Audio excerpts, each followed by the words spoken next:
Olá, no programa de hoje eu vou conversar com o Fábio Patara a respeito de áreas contaminadas e um dos casos críticos aqui no estado de São Paulo, o aterro Mantovani. Tudo bom, Fábio? Tudo bem, doutora Renata? Como vai? Boa Tudo tarde. jóia. Boa tarde. Fábio, me fala um pouquinho, né? Eu te apresentei, falei seu nome, mas me fala um pouco aí do seu histórico, né? Eu particularmente conheço, mas conta aqui um pouquinho para os nossos telespectadores o trabalho que você desenvolve ao longo desses anos. Bom, antes de tudo, sou engenheiro mecânico. Eu tenho um curso de engenharia pelo Mackenzie, depois administração de empresas, tecnologia e gestão ambiental pela FAAP, tanto de administração de empresas, e agora estou indo para o quarto ano de Direito na FMU, porque eu entendo que o assunto ambiental se entrelace totalmente com o direito. E se entrelaça, né? Isso é fato. E, Fábio, deixa eu te fazer uma pergunta, né? No site da CETESB, que é o órgão ambiental do estado de São Paulo, que controla as questões aí de áreas contaminadas, a gente verifica que no ano de 2020 foram né, a gente tem cadastrado 6.434 áreas contaminadas, né? Desses 6.000, 1.902 são áreas já reabilitadas, 7% aí a gente teve um crescimento em relação à reabilitação de áreas ao ano de 2019. A gente sabe, né, que esse processo de áreas contaminadas, de se estudar, de se identificar essas áreas contaminadas, ele veio muito com a legislação, né, 2002, onde a CETESB passa, num primeiro momento, a verificar a questão dos postos de combustíveis e depois passa isso para as indústrias, né, essa verificação de áreas contaminadas. E é óbvio que esse é um processo que vem com o próprio processo de industrialização, o processo de conhecimento de tecnologias, porque na década de 70 talvez a gente não tinha um conhecimento adequado do que se fazer com os resíduos gerados nesses processos de industrialização, e muitas vezes, né, pelo próprio desconhecimento, a gente tem resíduos que foram enterrados no solo sem nenhum tratamento prévio, né? Como que você vê, né, esses números? Que leitura você faz? Você considera alarmante esse número cadastrado só no estado de São Paulo de 6.434 áreas contaminadas? Não, eu não considero alarmante. Eu entendo ser um número muito maior, né, até porque existem poluições mais antigas, né, que o nosso decreto 8468 de 1976 que estabelece esse controle da poluição, e agora com a decisão de diretoria número 38 de 2017, onde onde a própria decisão diretoria CETESB estabelece exatamente papéis do responsável técnico, do responsável legal, nós vemos que é responsabilidade do responsável legal fornecer esses dados para a CETESB, né, que existe contaminação no seu site. E eu entendo que esse número é muito maior do que 6 mil. Por quê? Porque 70% desses 6.500 casos referem-se a postos de combustíveis, né, e quantas indústrias nós temos no estado de São Paulo. Então, eu entendo assim que, apesar da legislação ser, do requisito legal da legislação aplicável, dessas normas, decisão de diretoria 38 ser um pouco mais recente, com certeza impacta nesse crescimento de declaração, mas falta a declaração, o entendimento por parte do responsável legal dessa declaração de áreas contaminadas, né, da sua responsabilidade, mas principalmente do responsável técnico, que tem que esclarecer ao responsável legal todos os comprometimentos. Não, perfeito. Essa questão, né, você mesmo falou, a gente tem passado por uma atualização da legislação de áreas contaminadas, né? Se a gente fizer uma análise nesse aspecto. E realmente, em 2017, com essa atualização, né, da decisão de diretoria da CETESB, ela traz bastante coisas que antigamente não eram tratadas, né? E essa questão da responsabilidade, realmente ela é importante. E às vezes esse número, né, o que eu já escutei falar, é que assim, é a ponta de um iceberg, porque como você comentou, tem muita questão dos postos de combustível, mas ainda muitas contaminações de áreas industriais ainda nem apareceram, né? Ou não apareceram por falta, talvez, do relato de fato, ou porque ainda não foram investigadas, né? Então, às vezes, a gente tem ali uma atividade industrial que está instalada desde a década de 60 e 70 e ainda permanece, a obrigatoriedade de se fazer uma análise de passivo, de investigação, é algo mais recente, né? E é super importante essa questão da responsabilidade, né? Tanto do responsável técnico, de quem assina ali o estudo, faz a RT, mas também do responsável legal pela empresa, né? Porque você tenta daí, né, a legislação ela tentou amarrar de todos os lados para não se deixar essas áreas desconhecidas, né? E uma coisa que às vezes me questionam, eu queria saber um pouquinho aí da sua opinião. Uma coisa que a gente percebe aqui no Brasil às vezes é um preconceito em relação ou à locação ou aquisição de uma área contaminada, né? A gente talvez por ser um país muito vasto, né, com muitas áreas ainda, quando você tem uma área que está contaminada, às vezes o empreendedor fala assim, não, eu não quero nem locar, né, risco ali das minhas possibilidades de compra essa área, e é uma realidade diferente que a gente vê na Europa, né, países como a Alemanha e outros países, até um incentivo em relação a essa aquisição de áreas contaminadas. Como que você vê essa questão? Eu vejo que preliminarmente tem que ficar muito esclarecido em contratos de compra e venda desses imóveis ou contratos de locação. Porém, tendo em vista, é uma chance, né? Uma chance dessa área ter uma possibilidade de recuperação. Até porque, né, geralmente, em contratos de compra e venda, esse valor de remediação ele se abate do valor total do imóvel. Então, muitas grandes construtoras até estão começando o início de preferir uma área contaminada, eles mesmos fazem esse processo de recuperação com técnicas mais rápidas, né, para essa reabilitação da área para o uso pretendido, construtora geralmente uso residencial, e eu enxergo que não deve-se ter preconceito e pensar, né, como a gente pensa em sustentabilidade, a gente pensa no ambiental, no social e no econômico, que pode ser até uma possibilidade de economia para essas grandes construtoras ou qualquer construtora menor ou até mesmo uma pessoa física em adquirir essas áreas contaminadas. E deveria ser até um incentivo, né, do órgão ambiental, porque são áreas que, de repente, elas ficam órfãos, né, ou então ficam ali abandonadas, são áreas, às vezes, nobres, né, em locais bons dentro da cidade. Eu já participei aí de uma questão, justamente isso, era uma atividade industrial, onde a cidade se expandiu, e você tem ali a mudança de uso, né, então, de repente, quando você vê uma área estritamente residencial, a indústria sai e um prédio, né, é construído.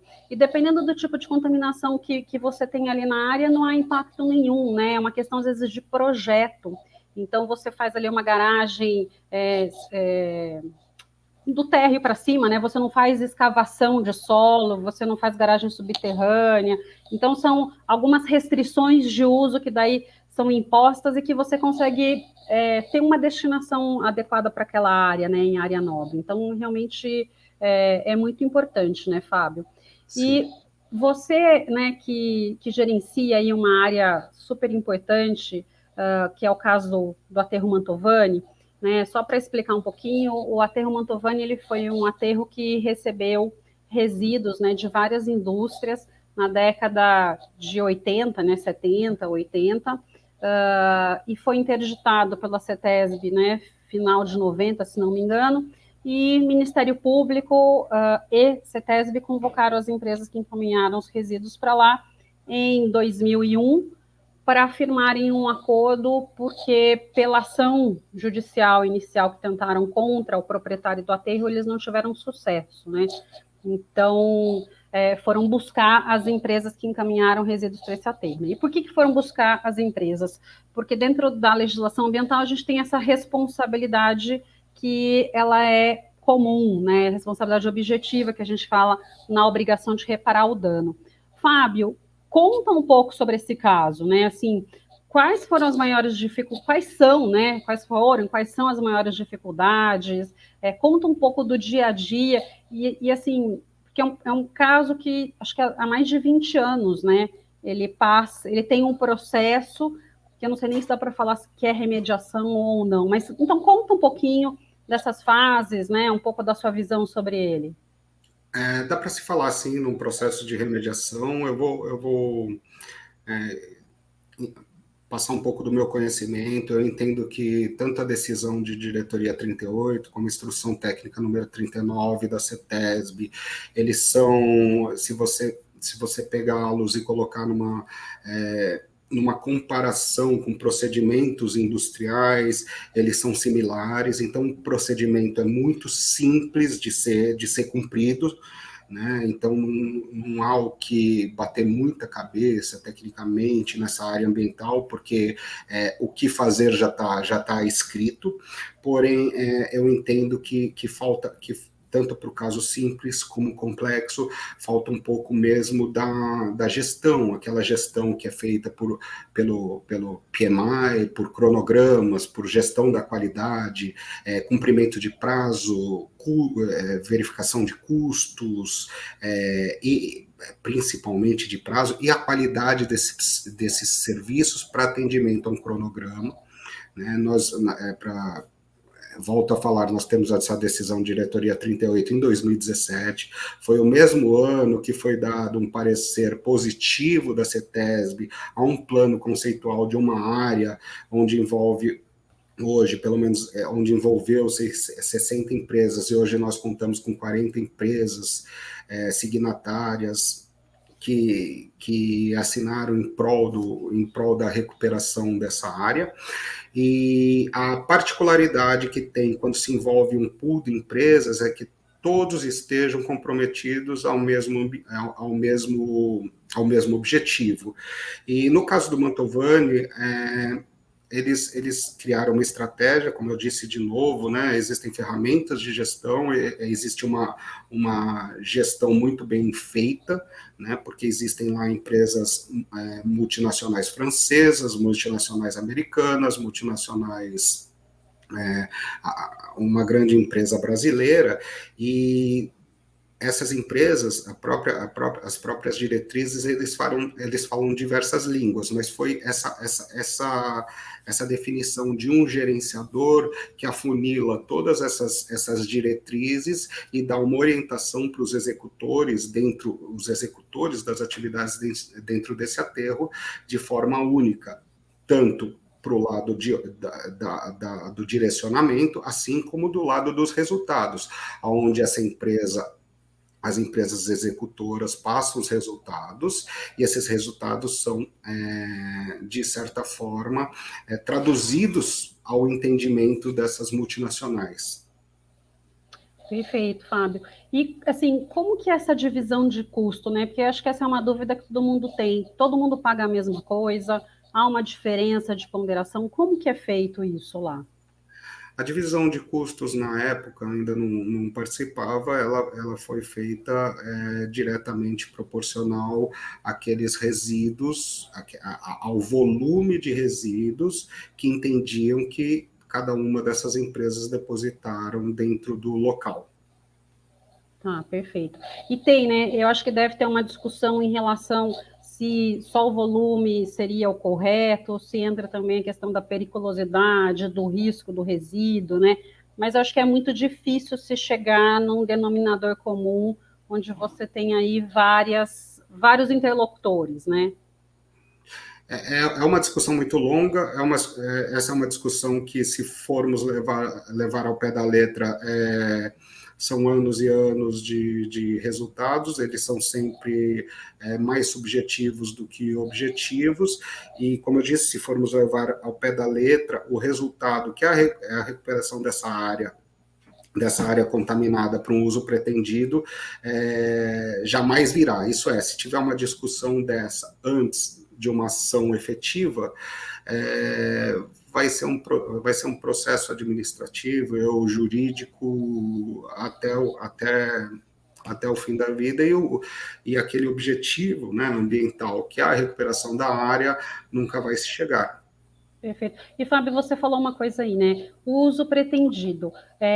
O uso atual hoje lá é o quê? Hoje é para uso industrial, é isso ou não? Como que ficou essa questão do... Sim, em 2012, a área que eu atuo, ela foi reclassificada como uma zona industrial, e nós trabalhamos todos os resultados para atingir concentrações máximas aceitáveis, os famosos CMAs, e valores máximos permitidos abaixo desses valores máximos pretendidos, estipulados nos próprios documentos ou procedimentos de gestão da CETESB, em São Paulo. Perfeito. No seu ponto de vista, né, esses 20 anos tiveram avanços, né, nesse processo de remediação? Se não me engano, é contaminação de solo e lençol subterrâneo, é isso? Contaminação de solo De e solo. águas subterrâneas, sim. Tá. Houveram avanços, como eu disse, em 2017 nós tivemos um plano conceitual aprovado de uma grande área crítica de São Paulo. Se não me engano, em São Paulo são 3 áreas críticas, então é um processo que avançou, e, por incrível que pareça, né, eu fiz uma reunião com o jurídico da CETESB outro dia, e uma das advogadas me falou: o que mais dá certo no Mantovani, ou nessa área que eu gerencio, é a união, é a coesão dessas empresas envolvidas, e o objetivo em comum, que é a recuperação dessa área. Você falou uma coisa que acho que é super importante, né? Porque acho que existem outras áreas críticas, você me corrija se eu estiver errada, mas acho que é Cubatão, uma das áreas críticas do estado de São Paulo, que não Sim. tem a mesma solução que se tem no Mantovani. Lá, se não me engano, é uma discussão judicial, correto? Perfeito. E as empresas estão discutindo, né? A gente tem o caso de Mauá, né, do Barão de Mauá, que era a antiga fábrica da COFAP, que acho que também é uma área crítica do estado de São Paulo, mas ali é um número bem menor de empresas, né? Na verdade, é só, acho que a COFAP tem a sucessora, o prédio que foi construído, né, a construtora, e agora eu sei que é o Mantovani, eu não sei se tem alguma outra... Vamos adicionar aquela área de Santo Amaro. Tá. Né? Vamos deixar 4 áreas críticas. Santo Amaro tem muitas empresas, então você imagina o trabalho da CETESB para gerenciar empresa por empresa, e às vezes a contaminação é como um todo. Então seria muito mais econômico para as empresas, muito mais sadio uma gestão disso, dessa área contaminada como um todo, não particularmente. Tá. E, Fábio, essas áreas contaminadas, né? O Mantovani, que talvez você aí está à frente, como que chegou a ser uma área contaminada, né? A CETESB, a gente sabe que é um órgão pioneiro, acho que foi criada no estado de São Paulo em 68, e a gente tem a partir de 76 a legislação de licenciamento ambiental. Houve falha na fiscalização, né, desses empreendimentos, ou especificamente do Mantovani? E hoje em dia, como que é essa questão, né? A CETESB tem pessoal suficiente para fazer essa fiscalização? Eu não vou apontar o Mantovani como uma falha, mas sim um conjunto de desvios, né? Na época, o aterro Mantovani se bem me engano, começou a funcionar em 74, antes do decreto de 8468 de 76. O aterro Mantovani, ele nunca foi licenciado pela CETESB, mas houveram autorizações da CETESB para o encaminhamento desses resíduos pelas empresas para lá. Isso é, se você é uma empresa, você está no Rio de Janeiro, você tem uma autorização do órgão licenciador, você não pode ir até o aterro, isso é, você está coberto, envia seus resíduos para lá, e de repente acontece tudo isso, né, aí remete-se à falha, ao desvio do dono do aterro, né? Por incrível que pareça, o dono do aterro, ele não teve um planejamento para se fazer, até na época não tinha, talvez não tinha um conhecimento da forma de se fazer, mas o que eu enxergo que mais levou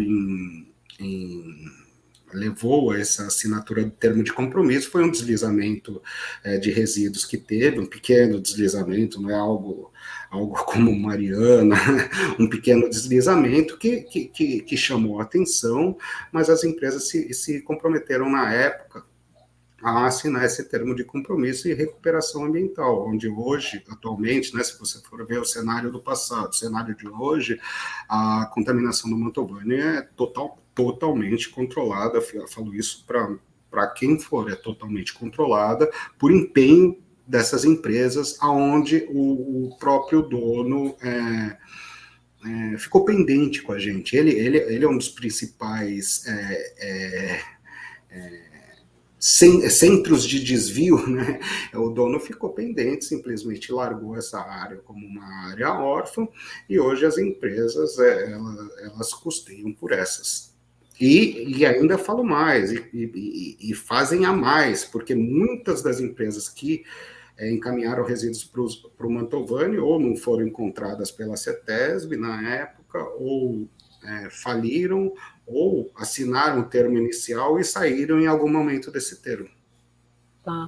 E, Fábio, quando você fala, né, que é uma contaminação controlada, o que isso quer dizer? É uma contaminação que ela está restrita à área do aterro, ou é uma contaminação que já está em fase de remediação? Como que é? Sim, a partir do momento que eu tenho um plano conceitual aprovado, a estratégia, cabe se lembrar que a estratégia para a definição de estratégia e ações para um grupo de empresas é muito mais lenta, né? Até porque essas traduções que eu falei no início são um pouco mais morosas, mas nós já estamos na definição, nós já estamos entrando aí num projeto de viabilidade técnica e econômica e projeto básico de remediação, e as empresas, sim, é um processo mais moroso, sim. Tá. E uma coisa que eu acho que você comentou, né, até fazendo um link também com o que eu já comentei, talvez essa contaminação, óbvio, talvez tenha essa questão do próprio dono da área, né, talvez não ter gerenciado adequadamente, mas talvez por um desconhecimento na época, né, um não conhecimento mais técnico das questões, talvez seja aí uma das razões, né? E acho que até o próprio órgão ambiental, no sentido que era o surgimento do órgão, né? Então, as técnicas que a gente tem hoje, talvez não eram do conhecimento de quando teve o início dessa atividade, né? Exatamente. É isso, né? Tá, exatamente. Perfeito. Até uma coisa interessante, porque dentre tantos desvios desse dono do aterro, as histórias que contam que ele ia lá com um pouquinho de água na terra, e onde voltasse a terra, onde voltasse a água, seria o melhor local para depositar. Isso foi ótimo, porque o aterro Mantovani está localizado num lençol que é muito de característica muito impermeável. Isso é bom para as ações que estão sendo tomadas, senão a contaminação aí sim seria ruim. Então, assim, de forma empírica, de um jeito ou de outro, ele ainda escolheu o melhor lugar. Exatamente. Não, perfeito. E, Fábio, e acho que realmente, né, quando você tem aí, você mencionou aí, são 40 empresas, e realmente acho que não deve ser fácil esse processo como um todo, né, você dialogar com 40 empresas com entendimentos diferentes, que muitas vezes você tem aí o jurídico e o técnico, então é um processo moroso, mas eu acho que é importante também, né, mencionar o fato de ser, acho que, dessas áreas críticas que a gente vê hoje, ser, acho que, uma das áreas críticas que, de fato, a gente vê num processo aí de remediação, né? Sim, Então, acho que sim. é louvável o esforço de todo mundo e o que você mencionou dessa coesão do grupo, né? Então, realmente, eu acho que é importante. E né, você mencionou também a questão da contaminação ali, que eu acho que é uma contaminação próxima do Rio Pinheiros, né? E acho que a mesma situação que a gente tem no Tietê também, que você tem inúmeras atividades industriais que foram instaladas na margem dos rios. A gente tem uma contaminação talvez difusa do próprio rio quando aconteciam as enchentes. Você sabe me falar um pouco como que está essa recuperação dessas áreas? O que eu entendo que são, eu já visitei lá o tratamento de águas de Barueri, visito alguns tratamentos de água, o que eu tenho entendimento, assim, nós vivemos tirando o lodo do Tietê, mas, assim, quando é uma obra de execução pelo Estado, mesmo que for em comparação com o aterro Mantovani, que envolve 40 empresas, e é um processo mais moroso, mesmo assim, muito mais rápido que algumas outras empresas que têm uma gestão, empresas particulares, quando envolve o Estado, é muito mais lento ainda. E ainda mais, né, o Rio Tietê é uma contaminação muito maior. Mas estão fazendo aquelas tubulações onde vão retornar, onde estão direcionando essas águas do rio. O que cabe é o direcionamento correto desses efluentes, tanto doméstico quanto, com certeza, tem alguns industriais nesse meio, é a destinação correta, uma fiscalização da CETESB em indústria em relação à ETS, e hoje é sabido que a maior percentual de contaminação do rio Tietê vem de Guarulhos, Osasco. Ah. Hoje, São Paulo está um pouquinho mais avançado que a grande São Paulo. Tá, perfeito. E, Fábio, você mencionou aí a questão da legislação, né, da decisão de diretoria de 2017, que melhorou aí algumas questões para áreas contaminadas. Se não me engano, no Brasil, ele sempre se utilizou um pouco da lista holandesa, de normas da EPA para essa questão das áreas contaminadas, né? Como que você vê a legislação brasileira para essa questão, né, específica de controle de áreas contaminadas, até que você está fazendo direito, né? Então, eu queria escutar um pouco aí do seu conhecimento técnico e jurídico aí atrelado. Como você vê a nossa legislação? A nossa legislação, eu não vou falar na legislação federal. Eu acho que a legislação federal, a famosa CONAMA 420, tem muito a melhorar, porque ela é muito menos restritiva que a legislação do Estado de São De São Paulo. Paulo. Eu acho que a legislação do Estado de São Paulo tem que ser o exemplo para o resto do país, até que nós tivemos as ABNTs desses planos são baseados na legislação de São Paulo. Assim como se falar de emissões atmosféricas, eu já linko ao início de tudo a legislação do Paraná, que foi mais ou menos uma cópia do exterior, e ela era muito difícil para as empresas se adequarem. Tá, perfeito.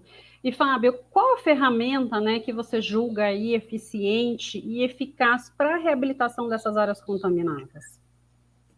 A ferramenta, como nós já temos um procedimento, são todas as ferramentas de gestão, né, que eu falo, a própria. Não vou falar ISO 14001, porque a ISO 14001 não é o como fazer, é o que fazer, mas ferramentas do Lean Manufacturing, ferramentas PMI, que é um controle das tarefas que devem ser realizadas, de controle de prazo, tarefas que devem ser realizadas em atendimento a esse procedimento que já existe, que é a decisão de diretoria número 38, ou IT 39, é uma gestão da qualidade total com base naqueles resultados esperados. Aí sim, as empresas de consultoria ambiental, eu entendo que a gestão das partes envolvidas, que são stakeholders, prefeituras, vizinhos, que é muito importante, né? A própria ISO 14001 fala, você precisa fazer essa gestão dos seus stakeholders. Muitas vezes a gente só se preocupa com a área contaminada, está esquecendo dos vizinhos. Então, sim, se aprimorar mais nesse tipo de ferramenta, porque ela vai direcionar um resultado muito mais eficiente e eficaz da aplicação de uma norma já criada. Perfeito. E, Fábio, para a gente finalizar aqui a nossa conversa, que mensagem você deixaria aqui para os nossos telespectadores? Eu deixaria a mensagem primeiro, né, como consultor ambiental. Se você tem uma contaminação, siga o procedimento, se declare, que é muito mais simples. E que o órgão ambiental, os órgãos e promotoria tenham um bom senso, né, na análise desses resultados, e que as empresas antecipem seu processo de remediação, negociem com a CETESB, porque isso valora o empreendimento deles, valora o terreno deles. Eu enxergo positivo tudo isso. Porque se a empresa nunca faz nada, na hora de vender, ela vai ter surpresa, vai falar, eu achei que meu terreno valia tanto. E às vezes não valia, né? Não, essa antecipação eu acho que é super importante, mesmo porque a gente pode ter implicações em outras áreas, né? Não é só na esfera administrativa, mas a gente pode ter uma repercussão aí na esfera civil ou mesmo na esfera penal e que gera um incômodo. Então, acho que o que você falou é super importante, né? Para as pessoas, de fato, se anteciparem à resolução dos problemas. Mas o mais importante, não ter medo. Transparência é sempre o menor caminho. Não, maravilha. Fábio, te agradeço imensamente, foi muito bom conversar com você a respeito dessas questões de áreas contaminadas, desse case, que é um case emblemático, né, para o estado de São Paulo. Parabenizar o seu trabalho, o trabalho dessas empresas que estão nesse processo de remediação. Obrigado, doutora Renata, o prazer é meu de estar com você, uma advogada de ponta aqui no Brasil, você sabe que eu conheço um pouquinho dos advogados, e o prazer é meu de estar com você aqui, adoro estar do seu lado em todo esse caminho. Obrigada, viu? Obrigada. Então, nessa semana, o programa Meio Ambiente com Renata Franco, eu conversei com o Fábio Patara.